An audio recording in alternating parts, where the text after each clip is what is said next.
Hi, I'm Kody, and this is my wife, Jordan, and we've been married for 6 years.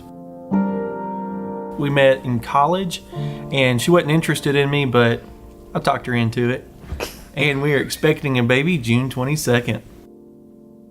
This last year has been pretty easy, but it hasn't always been that way. We were married in 2012, and as soon as we got married, Kody was ready to have a family, and it was not a good season for me and for what I thought was appropriate, or the way I thought that my life should look. And so for the next 4 years, we put it off. We were never in an appropriate time, and you never are, to make a huge decision or start a family.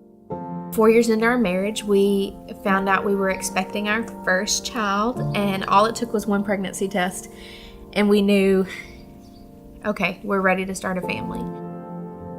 In the course of the next couple of weeks, I just wasn't experiencing the things that come with a normal pregnancy in the first trimester.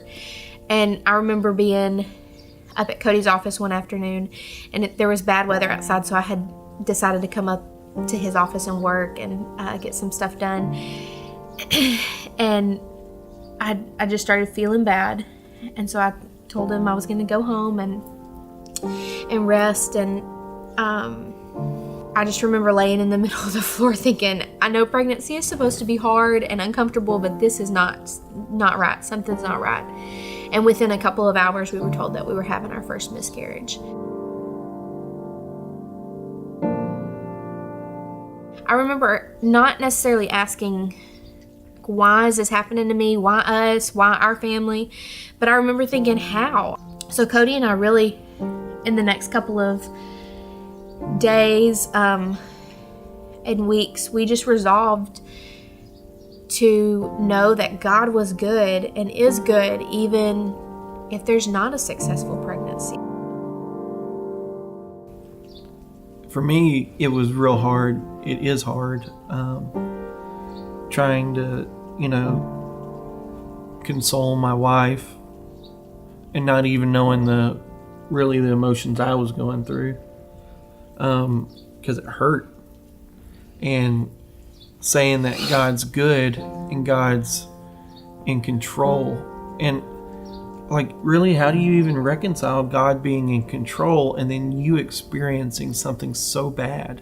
When we start thinking about God and His control and His sovereignty, God's sovereignty is always both bitter and sweet. The way He provides is bitter and sweet. I mean, even if you think about Christ on the cross, our joy came through His suffering. That bitter cup that Christ had to drink brings such joy to our soul. And God never promised us that our life would not have bad moments or even be bad, but that we could overcome and that all things are going to be made right. And having to think through how these two things go together. Because saying these things and then living them when they're tough, those are two different things.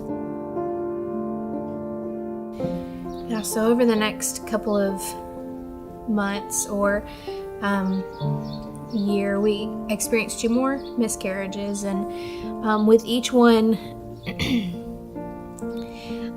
I think we had decided that we were going to rejoice with the news of being pregnant, whether we were anxious or whether there was tension.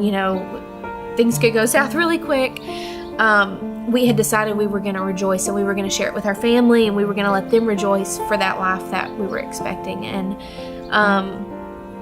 even now, there was a lot of anxiety in the beginning of this pregnancy, and even still today, but that anxiety is really comforted by the fact that God's still sovereign in the event that we lose Eliana, or in the event that things don't go as planned with our current pregnancy. When we're thinking about God's goodness, and for those of us who have experienced this hardship, and we're all going to experience something at some point, those lives are lives to be celebrated. That's the hardest thing to reconcile during the moment of pain, is When we get pregnant initially, the celebration of life is easy. But when that life leaves, when God calls them home, that's really the test of what you believe about life. And it's really hard to celebrate that life and mourn well. And people talk a lot about being mad at God, and I get that. But mourning well looks like saying, even though I don't understand this, God is still sovereign through pain. And something we want to remember is just that our story's not over. Even though Eliana may be the healthiest baby that's ever come through Baylor Waxahachie, our story's not over, and those babies that we lost early are not forgotten, and there still may be sadness. And the biggest thing that we need to remember is that sadness and joy can go hand in hand. We can still remain joyful in Christ, even in really deep and hard sadness. There's still lots of joy in Christ.